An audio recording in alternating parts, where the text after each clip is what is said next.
Real YouTubers have apology video. Please enjoy this apology video. That's a really nice G. Okay, sorry. So, there I was. 2014. A dumb kid. A stupid kid. And I did something bad. I lied to literally everybody for years. And after, what, 6 years? Over 6 years? I have to come clean about what I did. The guilt is just eating at me, okay? I can't sleep at night. I think about this every day for 6 years. Okay, so let's give some context to what actually happened. Because the truth is that I did lie to everybody. Which is sounds kind of like an oxymoron. The lie is that I told the truth to everybody. Whatever. But I did lie to everybody. Probably not to you guys, though. You probably weren't around for this. But anyway, let's give some context. So, what I'm looking at is a report written by 2014 me. I wrote this in 2014 on January 30th. It's on a website called Eggy Emporium. It's actually on the blog version of Eggy Emporium before it became a website. Eggy Emporium is a website / blog that Marcus and I ran for about a year. We published a bunch of articles. We translated Japanese stuff. We wrote about like high-level theory of the game. And yeah, it was just like a little project we were working on. Had a bunch of reports on here. And yeah, like I said, had a lot of translations and yeah, wrote some more like theoretical stuff. Like, we talked about like optimality and just like a whole bunch of like more related to the mentality side of Pokemon rather than like the EV like technical side of Pokemon, if that makes sense. But yeah, we ran it for about a year and then stopped, but it was, I would say, somewhat influential. Like, I remember Marcus was in the finals of German Nationals, at the time, and his opponent had printed out a bunch of reports that he had written, that we had written on the site, and yeah, Marcus beat him in the finals, but this person had, like, read the reports in between the rounds, so it was cool. It was a cool experience. Anyway, among other things on this blog, is a team report that I wrote, and this team is for, the team I used to get top 8 in Virginia for a top 16 cut, and top 32 in Florida. It's just a team report. Why am I talking about it 6 years later? Might be what you're thinking. Well, we'll see. So let's talk about the team, I guess. I guess it's the easiest thing to do. The first thing we notice here is, Salamence with Choice Scarf. Okay, seems relatively standard. I'm not going to read this report to you. You guys can pause the video and read, but the important thing isn't the specifics of the team. The important thing isn't the specifics of Salamence. So, first Pokemon with Salamence, Choice Scarf, relatively standard EVs. It has Rock Slide. It's modest nature, not timid, whatever. Then we have Lumberry and Mungus. This is Generation 6, so could you Spore a Mungus? I don't think so. Why does it have Lumberry? Ah, yeah, it's immune to Spore. Thank you, Past Wolf. Lumberry and Mungus. Gets rid of Thunder Wave and Swagger. Doesn't want to mess with that. Use it to be a Dark Void Smeargle. You know, just like standard Amoonguss, nothing fancy here. Mega Lucario, which is cool. Slightly more special attack in Florida than Virginia. It's like somewhat bulky. It's kind of cool. It's slower in Florida as well. Nasty Plot, Special Lucario, whatever. We're going to get back to Vaporeon. Mr. Mime, that's kind of cool. Mr. Mime with safety goggles. It doesn't get Eviolite because it doesn't evolve in this gen. Wide Guard, Icy Wind, Fake Out, Psyshock. Pretty cool tech, whatever. Weakness Policy Tyranitar with Dragon Dance and then or Special Tyranitar in this thing. Overall, like kind of a cool team. You got Mega Lucario with Special and Nasty Plot, which wasn't seen very much. You've got Special Tyranitar and then GD Tyranitar, which I guess is less cool. You have Mr. Mime, and you have Vaporeon. And this is where things get, this is where I lied. So, before we can talk about Vaporeon, I think I have to give you a little bit more backstory. Back in the day, there was a player called Infuego. He is anyone who played back in the day knew Infuego. He was an American player. There was a period where, like, in the Masters division, the 3 best players were considered to be myself, Ray, and Infuego. So, I feel like we were called the Big 3, but I don't know if that, like, I don't know how prolific that was, so don't refer to us as that. But anyway, it was myself, Ray Rizzo, who was arguably the best VGC player of all time, and Infuego. Infuego was very successful, had a number of good runs at regionals. I know he cut nationals in 2010. He qualified for Worlds 2011 through the LCQ. And he beat me in 2011. He top cut worlds in 2011 and 2012, back to back. Top 8 in 2012, top 4 in 2011. And yeah, he was a very, very, very good player, and also kind of known for being a bit of a, to put it lightly, a bit of a jokester. Also, to be clear, he was, yeah, he was like, I guess this is kind of an aside, but he was like, when I first joined the VGC community, I was a bit of an outsider. I was very much an outsider. There was kind of this established group, and like, I was not a part of it, and they were actually kind of mean to me when I first started, but it's all good. I mean, like, I was also like an obnoxious 15-year-old kid, so I can kind of understand it. But anyway, Infuego was like somebody in his own group, and he was like especially kind to me and like welcomed me and like he made me feel like he became friends with me when like he didn't have to. I don't know. He was a good friend of mine, and he doesn't play anymore, but I miss him. Anyway, he was also known for, like I said, being probably the biggest jokester in the community, to put it lightly. You could also use the word troll, but he's a friend, so I will use the word jokester. Though I think he probably would describe himself as a troll, for being honest. Anyway, I don't know the origin of how things started to happen, but basically there was something called these Infuego stories, and I don't know if I can't remember if they originated with him like having things made up about him, because he was very controversial at the time, especially I think in 2010, before I started playing. He how do I say it, like, I think he made people upset when he top cut nationals. I think maybe he was talking smack or whatever. I think he was also banned on a community website. But anyway, so I don't know if the origin of this were other people making up stories about him, or if he just played into kind of this persona and started making up stories about himself. But we had these things called Infuego stories, and basically they were just these ridiculous tales, and a lot of people weren't sure if they were true or not. Like, I think one of them was that he threw a battle box at Maryland, who's one of like, he ran a site called Maryland.com, I think, Maryland.net, I forget. I think the site was rebranded at some point. And I think there might have been one where like he punched a child. These were not true. And the thing is that people believe them. Like, I'm pretty sure he was the one who was making these up. And people believed them, and it was actually kind of wild.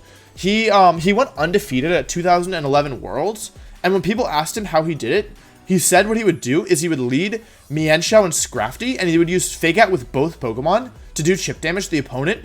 Then he would use his hand to block the infrared port between the two DSs so they couldn't connect, and he would run out the timer. So that, like, he would do damage with Fake Out, he would damage them, and then he would stall for 15 minutes without letting a single other turn pass by blocking the infrared with his hand, and he went undefeated at Worlds 2011 by doing this. That's what he told people. And people, like, some people believed it. Like, a good chunk of people believed it. And then he said he lost in top cut because, like, somebody figured out and, like, wouldn't let him block the infrared, or, like, protected with both turn 1, and then he couldn't use Fake Out or something. So these stories were ridiculous, is what I'm telling you, basically. But people believed them nonetheless. Anyway, so where does that lead us? So in 2014, I was at Virginia Regionals. I was playing against, I don't believe I played against Infuego at this tournament, but I did play against a friend named Simon. And Infuego, for whatever reason, and I don't remember the reason, told people that my Vaporeon set was different than the actual Vaporeon set that I ran.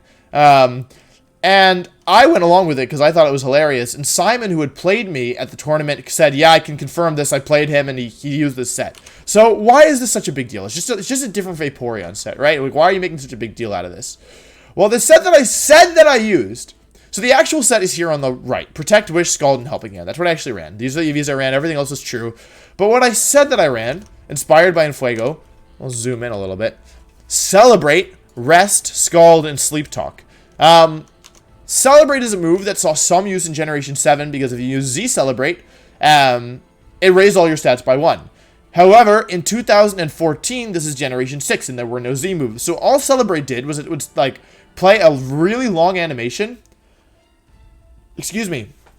It would play a really long animation and then say, like, congratulations, Wolf, or whatever. Let's see what I said about this move. Celebrate might seem like a waste of a move, but it has a very long animation and was used when I wanted to run out the timer when I already had a substantial lead over my opponent. When paired with Sleep Talk, Celebrate took an extremely long time to finish. The IVs I had to use on my Celebrate Vaporeon were bad, however, as it was difficult to get, because it was an event move. And I only got to use it a few times in Virginia, so for Florida, I decided to switch to a moveset that was more conventional. I changed Rest to Wish for less dedicated recovery and added Protect instead of Sleep Talk. I then decided to use Helping Hand instead of Accelerate to help my Sweepers and Salamence to get unexpected KOs.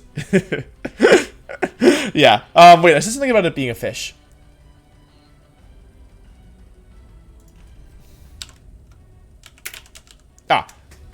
Critical. Okay.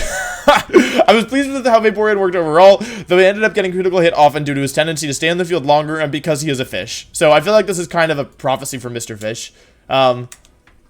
Anyway. I told everyone that I ran Celebrate, Rest, Sleep Talk, Scald Vaporeon with the intention of stalling the timer. And everyone believed it, and like nobody questioned me. And you might be thinking, alright, like, so what, right? What were there probably weren't any implication to this, right? Well, let me show you. I have to go to full screen, okay. So, the first video I'm about to show you is False Swipe Gaming's How Good Was Vaporeon Actually? Why don't we just watch? Vaporeon had a few notable appearances in VGC 2014. Matthias Helmut placed 48th with it at Worlds, and John Rust took 6th at Seattle Regionals. Unfortunately, there's not much info on these two Vaporeons, but what we do have is a write-up of Wolf Glick's unique Vaporeon he used to place 5th at Virginia Regionals and top 32 in Florida. To be clear, this Vaporeon was actually pretty different. In Florida, Wolf used a conventional Vaporeon, likely similar to the other ones used, that had Protect, Helping Hand, Wish, Scald, and that had Water Absorb and a Citrus Berry. Pretty normal stuff for a support tank. But in Virginia, Wolf used a Vaporeon with one of the strangest moves in the game, Celebrate. Celebrate is a move available only on event Pokemon. Now Celebrate is talked about somewhat these days because if Z Celebrate is used, it boosts all the user stats by 1 stage. But this was Gen 6. There were no Z crystals yet. Instead, Celebrate did nothing except play an extremely long animation, which was exactly what Wolf wanted. In one of the most degenerate strategies ever, Wolf used Celebrate to timer stall because of the long animation. Wolf's Vaporeon suffered from bad IVs since it was an event Pokemon, but his opponent suffered in a whole nother way. He said he was pleased with Vaporeon, although it had a tendency to get critted, because, and I quote, of his tendency to stay on the field longer because he is a fish. Okay, Wolf, at least he got the last laugh, and I thought timeouts in Melee were degenerate. And So this video, which I will check very quickly, has 650,000 views. 650,000 views on this video. Talks about how I use Celebrate Vaporeon to timer stall. And it wasn't true. It wasn't true at all, actually, for being technical. It was a total joke, and yeah, it's one of those things that I still get asked about to this day. Now this next video, actually, let me just check something. This next video we're about to talk about has 8,000 views. It's very different. And I'm actually going to Google really quickly, just as long as we're here. I'm going to Google Celebrate Vaporeon and see if anything else comes up that I missed. No, it looks like doesn't look like. Yeah, okay, looks like these are the two major ones. Okay, that's fine. So this video has less than 8,000 views. So you might be wondering why I'm showing it to you. This next one. However, I'm not showing it to you because of the view count. I'm showing it to you because of who made the video. Why don't we just find out? So this is a team report that I did not give. For the record, I didn't give permission. I may have given permission. This was 6 years ago, and I don't remember. But I didn't have a hand in helping to produce this. I'm pretty sure I did not give I'm pretty sure I saw this once it was up, but I would not swear by that. But I'm pretty sure. Anyway, this is a team report on my team that I did not make. Vaporeon. Oh god, this is Vaporeon. Okay, so I included 2 sets here. I had him on faster. Can you tell who it is? I'll tell you after it's over. Because he did go and he changed it after the regional for the next regional he went to, Florida. And he liked the second set better, and I would probably recommend the second set over the first set.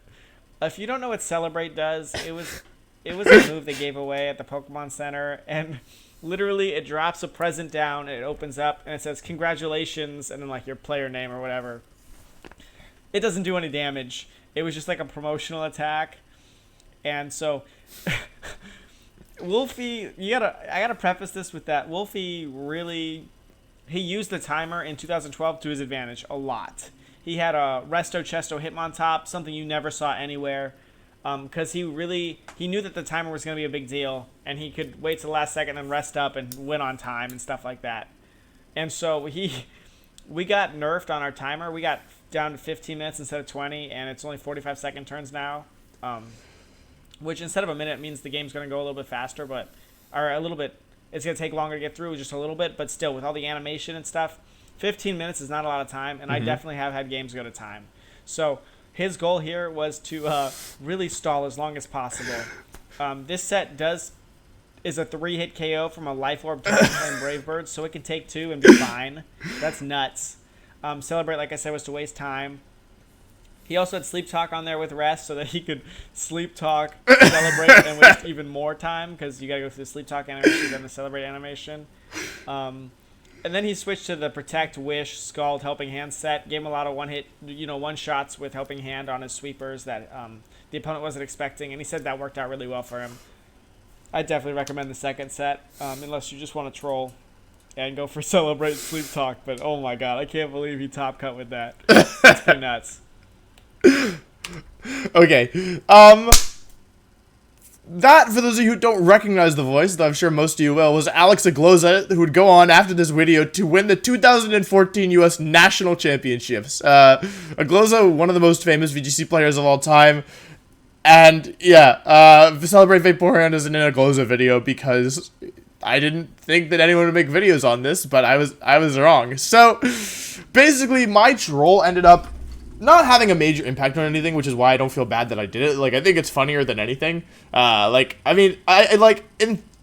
were to actually, like, be asked, is it right to, like, lie to everyone? No, of course not, right? Like, it's definitely, like, not ideal, but I made sure to include both sets so that people, like, I didn't think people would believe it. I thought it was, like, relatively obvious that it was a joke, but I guess because of my, as Ogloza mentioned, tendencies to play to timer, and I guess because of the serious tone in which it was written, like, people believed it. I don't know. I hope people aren't actually mad about it because, like, I do think it's really funny. Because it didn't really affect anything and, like, nobody else used Celebrate Vaporeon, in part because it was, like, impossible to get. So I don't think that it really affected anything. I'd never heard of anyone else using Celebrate to, like, timer stall or anything.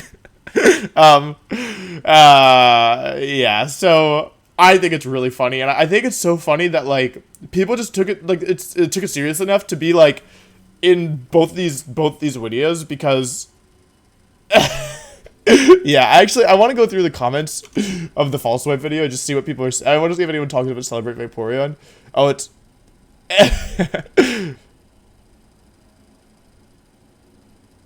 a couple people in the comments are talking about it, not too many.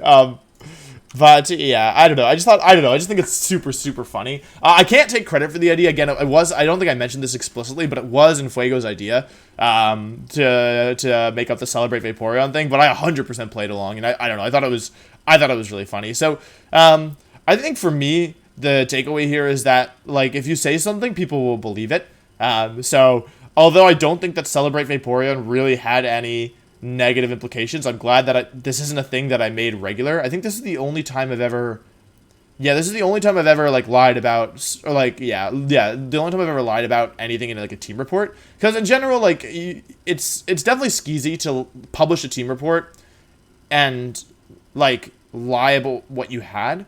The thing is, I think the thing that like is funny to me is that, like, I played 9 rounds of Virginia, I suppose, and like, not one of my opponents was like, hey, I saw Helping Hand, or like, hey, I saw Protect, or like, hey, I saw Wish.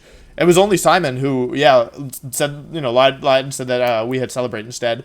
But yeah, in general, like, lying on team reports is a pretty bad precedent, so I'm glad that I didn't make this a trend and that it was a one-off thing for me, because, yeah, when you're reading a team report, you definitely are trusting that the person is being honest. So, yeah, that's why I wanted to make sure I included both sets on the Vaporeon, because at least people would have access. If they wanted to use the team themselves, they could at least choose to use the proper set on the team. But yeah, anyway, I think that's all I want to say about this. Yeah, I never really talked about this before.